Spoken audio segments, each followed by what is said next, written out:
Hi darling, welcome back to my channel. If this is your first time of stopping by, you are so welcome, and if you've been here before, so good to have you back once again. You are the best. We are making that soft and fluffy donuts together. It is so easy. You don't need more than 5 ingredients. Now that's my yeast. I actually soaked it in warm water and added my sugar, and I stirred it and kept it aside. This is my flour and egg, just 1 egg and milk flavor. I like the flavor of milk in my donuts. When it is soft and milky in your mouth, it is so yummy. I'm going to add in my yeast mix and knead it until it's like this. Have you subscribed to my channel? What are you waiting for? Click on the subscription button so that you won't miss out on the yummy recipe coming your way. Now I'm adding in my butter and I'm going to knead. I'll be kneading it for 5 to 15 minutes.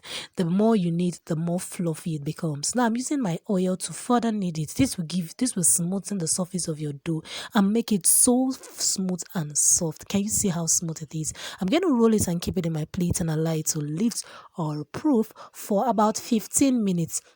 If you're using a very active yeast, it won't take more than 10 minutes. Look at how it has tripled its size. Can you see this goodness?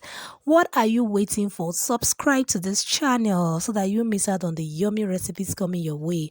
Now you can see how it is. I'm not going to knead it again. I'm just going to roll and cut the desired shape. Now, if you do not have a donut cutter, I do not have a donut cutter. But if you do not, no problem. I'm using a round pan. It's a round pan I made for my mini cake. So I'm using it and it's giving me the perfect circle I need. So why should I get a donut cutter? This is doing the job.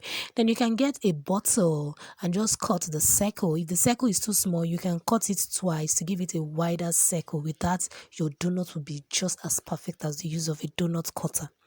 Now look at it in my tray, looking good. I'm going to allow it to lift or proof again for another 15 minutes. Look at how good it's looking. Now let's go to the kitchen and fry.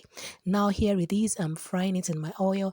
Don't crowd your oil. Now I'm just going to be frying them 3 at a time because I really want my donut to have space so that they won't be on top of each other.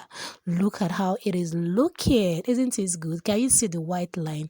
If you follow my recipe step by step, you will get the white line and a soft and fluffy donut with ease. Look at this. This is beautiful. Now let's see the texture of this donut. This is after frying. Look at how it's looking, so yummy, darling. Look at this goodness. It is so soft. It will just literally melt in your mouth. Thank you so much for stopping by. See you next time. Good to have you here. And do not forget to subscribe to this channel where you have yummy and lovely recipe coming your way weekly. Bye bye.